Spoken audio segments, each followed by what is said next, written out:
All right, since the new year began, we've been focusing our attention on empowerment, how we can become better people and grow ourselves spiritually so we can live our best life. And so we're talking today and looking at how do we seek heaven on earth? How can we live heaven on earth? We can all attend Sunday services. We can read a lot of audiobooks. We can listen to different people speak. We can look at all these beautiful online messages. But if we do not change our mind or make changes in our life, nothing changes. Absolutely nothing changes.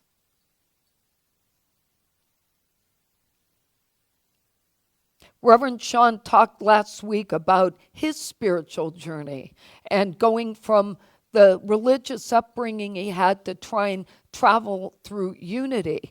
And he had one line that was so important in how we see unity. And I really appreciated him saying it. He said that unity was practicable Christianity, that we could apply the principles, that we could use them in our life, and we could do something with them, not just recite them, read about them, and talk about them. The idea of heaven on earth is about developing that consciousness, a consciousness that allows us to move out of our old ways of thinking and move into new ways of thinking. But that means we have to get out of our own way. We can't say I'm going to move forward, but keep thinking the same old thoughts. And while each of us may have come from different religious paths in life, I think it's important to note that most of us, no matter where we came from, probably had two similar commonalities. One, that God or the higher power, whatever higher power you believe in, was outside of us, lived outside, sometimes in the big chair in the sky, lived outside of us. So we were powerless. At least that's how I grew up. Everything I was doing was meant to be to get me to heaven. And this was supposed to be rough. That's how I justified all of my pain and suffering in life. This is what God chose me to do so I could get to the big sky. But the reality is that consciousness holds us back from becoming who we need to be. The second thing we probably all could agree on is that when we think about God being outside and heaven being the next step in life, we just want to walk through life waiting for something, waiting. Now, in Unity, we believe that when you make your transition from your earthly life, that you carry on as a spirit. We don't talk about, what does that mean? But we do believe the soul continues. And so if I believe that, and I do believe that, by the way, because I have too many reasons not to believe it, but then I know that every one of us, when we leave our earthly body, have a bigger journey to continue, more work to do. If we think of it like that, maybe we would do our work right now to be living our best life right now. We don't have to wait for anything. This is where we are. But that kind of thinking, God outside of us, waiting to get to heaven, taught us to chase the good, not to live the good, to chase the good. We were always chasing what our next step was. And sometimes I feel like we live like that, chasing. What's the next thing for me? What's the next thing? And when is the present enough? When is the presence enough? If you think about spirit as pure love and good, and we continue to build our spirit, wouldn't that be a good thing? Pure love and good. Who here, raise your hand, who here does not want pure love, unconditional love, and good in their life? Raise your hand now. Right, exactly my point. It's something we all want for our life. But we have to create the space for that to be occurring so we can see it when it actually happens. David Friedman told the story about how he thought he was undateable in our workshop last Sunday. He said he thought he was undateable when his partner broke up with him after 15 years. The person he's with now for the past 9 years was in his life multiple times along the way, but he never saw it because he was too busy feeling sorry for himself and thinking he was undateable. If we could trust that inner voice and not our ego and let go of our need to be that intellect, that I've got to think it through and make the right decision, and all of that stuff is all coming from our intellect and our ego, and it doesn't help us. It's when we're in our heart space, when we come from that divine space, that we can actually hear what is meant for us. Understanding our thoughts are reflected in our experiences is something we believe here. Our thoughts are reflected in our experiences. You don't like your life? What are you thinking? That's how we have to think. If you don't like what's happening, what are you willing to change? If you don't like what's happening, change your thoughts. If I don't think I can do anything, I'm not doing anything. It's that simple. David Friedman told us we needed to exchange our negative thoughts, not for positive ones, but for empowering ones. It's not about positive thinking. It's about empowered thinking. And knowing that heaven on earth is experienced only by one thing, living our truth as a spirit, not as an ego. Not just about who we are, what our titles are, what we do, what we look like, what we wear. None of that matters in life. In her book, Your Hope of Glory, Elizabeth Sand Turner explained, each of us has the power to choose our state of mind or the consciousness we hold by the level of receptivity to the information that comes to us. So her point is that if you're not open to hearing it, it doesn't matter what's said to you because you're not listening anyway. She said we choose whether what we learn is beneficial or whether we become indifferent to what we hear. And quote, the seed falls into our mind and responds according to our consciousness. So whatever's in front of us, even the best thing that ever happened since sliced bread, we're never going to notice it because our consciousness is in a place of deciding intellectually what works and what doesn't work for us. So how we choose to understand our spirituality and experience life depends upon what is in our mind and our hearts. Showing up here is great, but it's not necessary. This is just one of the feeders of our soul. You might say you come here to hear me or the music. I'd like to think it's both. It's probably the music, but thanks for showing up anyway. But here's the thing, just us being present together would be enough, because we'd be lifting ourselves up. The awareness alone of our divine nature can change our pattern of thinking and the consciousness we hold, not just for ourselves, but for everyone and everything. This past week, I reread something I had seen at Christmas time that I didn't have time to read and really take in. And I want to share the story. It was written by Reverend Beth Head, who is Unity Southeast Region's consultant, but she used to be the minister of Unity of Melbourne.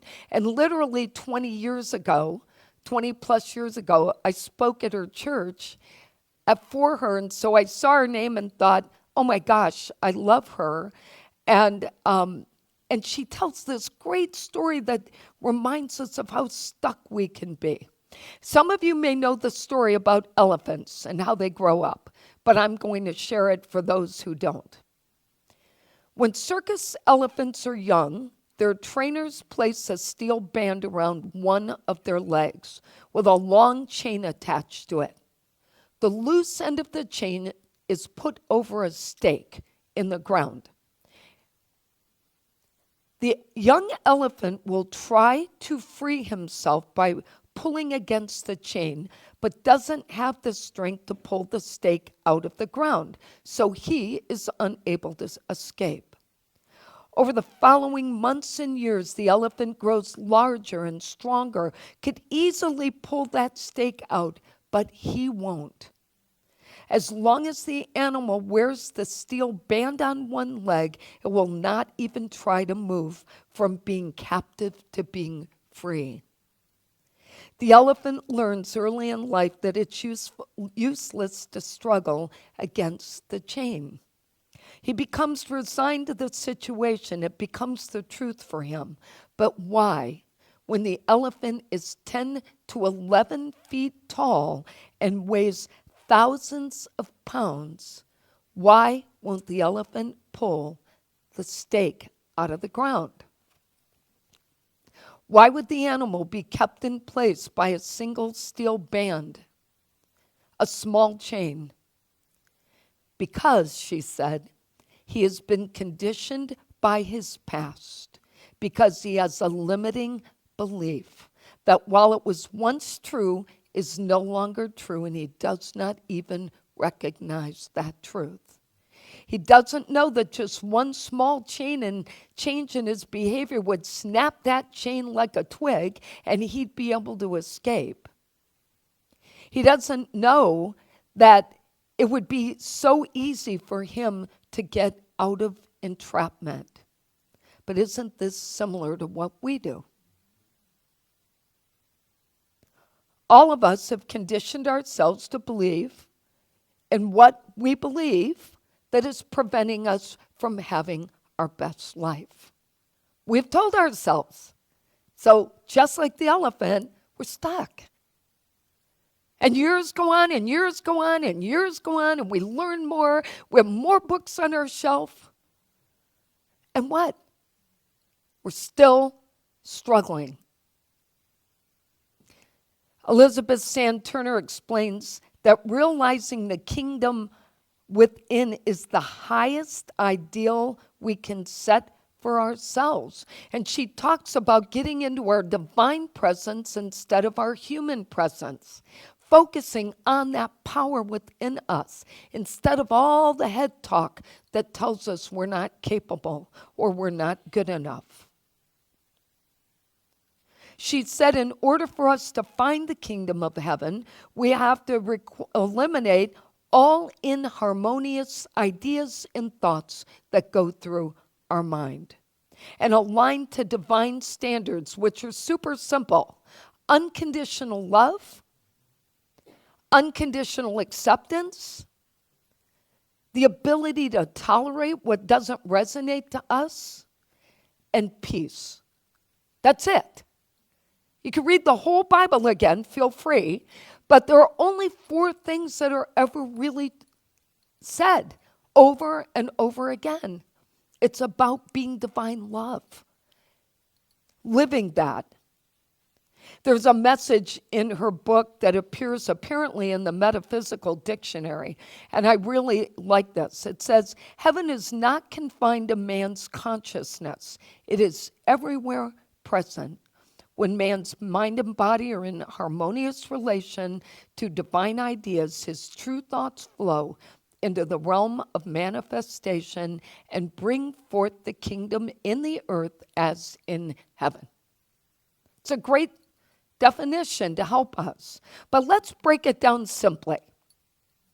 So here's the truth. Research says that each of us has 60,000 thoughts a day. Okay? 60,000 thoughts.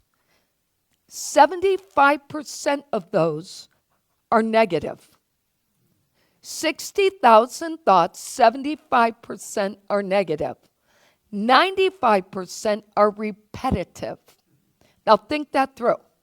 So if we have 75% of our 60,000 that are negative and we repeat them and repeat them and repeat them, what is the likelihood that we will move the leg hard enough to pull the chain out of the ground? It's not the way we're hardwired. That's why we have to pay attention to this and help ourselves. As I shared a few weeks ago, we have to continue to choose empowerment. But this requires us learning to be detached from what people say or think about us if it doesn't align with our divine nature. Now, I saw 2 interviews in the last couple of weeks, written one. I didn't get to watch the actual speaking. But one of them was with Jennifer Lopez.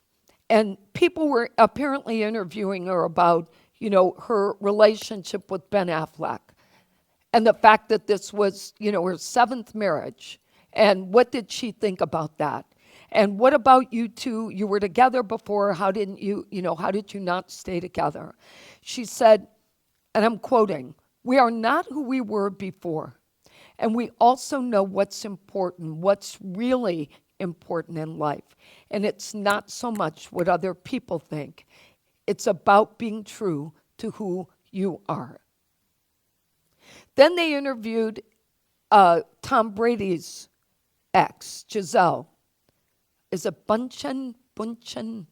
Anyway, she's a supermodel, beautiful woman. She said, similar, she said, "I can't really worry about what other people say about me because what they say about me is none of my business." She said, "It's really their business that they're trying to project on me." Isn't that a great attitude? Both of them clearly understood the importance of detachment. So, my question to us today is, what is preventing each of us from having heaven on earth? Is it our old patterns? Is it our tired beliefs? Is it our need to revisit the past over and over again 75% of the day? Is it our desire to guilt ourselves over things we didn't do or things we wish we had done or the things we haven't done yet? Are we simply incapable of letting go? I think Charles Fillmore 100 years ago knew the answer to this question. He said, "If you are not getting satisfaction, it is your privilege to let go of the unsatisfactory condition in your life. If your life has been given over to satisfying the human flesh and you have had enough of it, simply turn about and deny your identification with that sense of self. You would not be foolish enough to hold to a red-hot poker when you saw it was searing your flesh. Neither when you know the thoughts of malice, anger, envy sear the flesh in a similar way will you continue to cling to them." Let's look at today's lessons. Seeking heaven on earth requires us to first practice awareness of divine mind. This is where divine ideas exist. Number 2, eliminate inharmonious thoughts. Align thoughts to divine standard. Number 3, detach from things of the earth and unleash your spiritual gifts. And number 4, realize the kingdom of heaven is within. This is the highest ideal we can achieve. Our affirmation I wrote for today is, "I am seeking heaven on earth." Let's say it together. I am seeking heaven on earth. And our quote today is from Wayne Dyer. I love this. "Heaven on earth is a choice you must make, not a place you must find. So let's pause for a moment and reflect.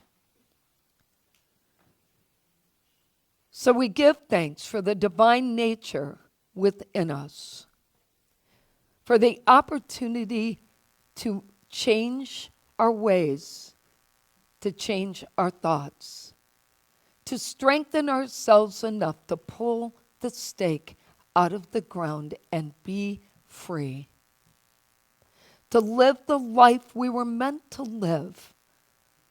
Unconditional love, unconditional acceptance, tolerance, and peace for all people, including ourselves. And so it is. Amen.